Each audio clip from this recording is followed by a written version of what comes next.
Hey guys, welcome to the Gods Unchained beta with the TheProfesserf. Alright, it's time for our Monday Mythic meta for the ranked weekend event that ran on October 22nd, 23rd, and 24th. Let's take a look at our results. Here's our top players from the ranked weekend. We can see 2 players tied with 23 wins each, several players with 22 wins, and that's our top 9. And we have multiple players tied with 21 wins, fighting for that 10th spot. We'll see who'll get the last spot when the official results are published later this week, and they can earn those extra prizes. Let's go into more details. With the release of War 2.0, we can see that Deception has now become popular, with 10 of our top 20 players playing a Deception deck. We have 3 players each that played Magic and War, 2 players played Nature, and 1 player each played Death and Light. With the changes to Ward, we can see that Death dropped down, with Deception picking up. There might have been some expectation of Light getting more popular with the War changes, but it remains to be seen if that will pan out. For our top 10, Deception took 6 places, 1st, 2nd, 3rd, 4th, 5th, and 7th. War took 6th place, Death took 8th place, Magic took 9th place, and Light took 10th place. Each god took a spot in the top 10 except for Nature. Our best deck was Deception with 23 wins. We have Magic, Death, and War with 22 wins. And then Light and Nature, the best decks, had 21 wins. 10 of our top 20 decks were control decks, 7 decks were aggro decks, and we had 3 decks that were mid-range. Let's look at our top decks in more detail. Our best Deception deck managed 23 wins. This one's a control Deception deck using the Flip God Power. Flip allows you to draw 2 cards, then choose to return 2 cards back into your deck. You're looking to control your opponent early on with cards like Spellbound, Stone Skin Poison, Sleep Dart, lots of frontline with Inconspicuous Carriage or Bronze Gate, Pyramid Warden. And as you get to the mid to the late game, you're looking to put your opponent's board in control and lockdown with sleep spells like Elixir of the Panther, Exercise, Elixir of the Snake, Rapture Dance, Toast to Peace, Demogorgon.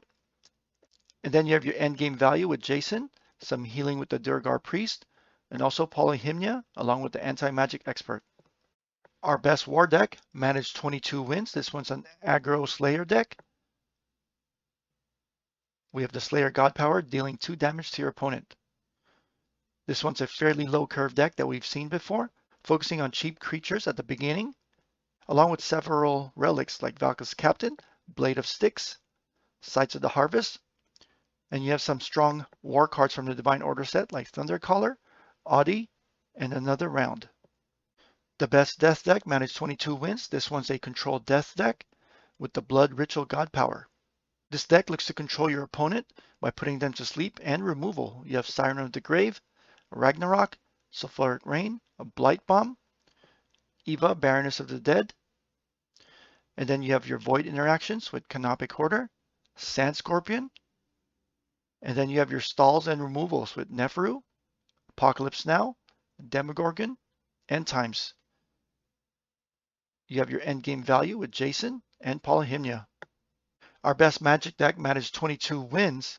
This one's an aggro Magic deck using the Mage Bolt God Power. You have a fairly low curve deck with some cheap creatures and spells at the beginning. You're relying on Oni Spellsword, a creature that comes with Ward, and every time a card is played, Oni Spellsword gains +1 strength. Also, it gives one of your friendly creatures with the lowest health Ward. You're also looking to get value from the Miraculous Familiar. This card is able to give you a spell into your hand every time you play a spell for the first time each turn. And you look to finish out your opponent with some direct burn spell damage from Worm Breath and Epiphany. Our best Light deck finished with 21 wins. This one's a aggro Zoo Light with the Summon Acolyte God Power. Fairly standard Light deck here with these strong Light cards at the beginning like Cudgel and Blind Martyr, Olympian Guard, along with the staples like Light's Levy, Highborn Knight, Master of Indulgence, Canonize, and Asterius. Some key cards that we don't usually see is Sanctify, This card gives all creatures on the board that has 2 strength or less ward and also draws you a card. Here's a card from the Divine Order, the Exalted Hermit. It's a 2/1 with armor 1, and at the end of the turn, it gives +1 strength. And of course, we have Cern, the Moderator, a 4 mana 4/5 that's able to draw cards and also inflict order +3 on an enemy creature. Our best nature deck finished with 21 wins. This one's a mid-range nature deck with the Animal Bond God power. You have your usual strong early nature cards like Marshwalker, Underbrush Boar, Black Jaguar, Fey-Fang Blade, Canopy Barrage. You have Finian Fruitbearer joining the early strong nature cards. And you're looking at 5 6-mana cards where you have power like Green Giant and Ironclad Minotaur, and you have removal with the Hunt. And you're looking to get value from the Watchtower Avgador, a 6-mana structure that has backline. However, each turn it has the ability to summon an Agrador Protector, a Treant, or 3 Vibrant Fruits. Taking a look at our snapshot for the weekend at the Mythic level, Deception is now the king with an increase in popularity and the best win rate. War is not too far behind on the win rate, but has an overwhelming majority in terms of players playing War. War also has positive win rates across all the gods. Magic also has a positive win rate with a decent representation.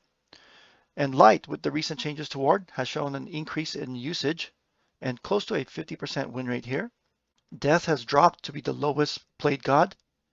And Nature, still the second most popular god, however, has the lowest win rate with some very tough matchups versus Deception, War, and Death. Here's our top placement scoreboard, taking into account the results from last weekend. We can see Idiot Mouse moved up 1 spot to the 5th position. Given Idiot Mouse's performance this weekend, we should be able to see the Idiot Mouse move up a few more spots here when we publish the results next weekend. Here's a list of our top players again. Congratulations on the great performance. Good luck on your packs when you receive them this week.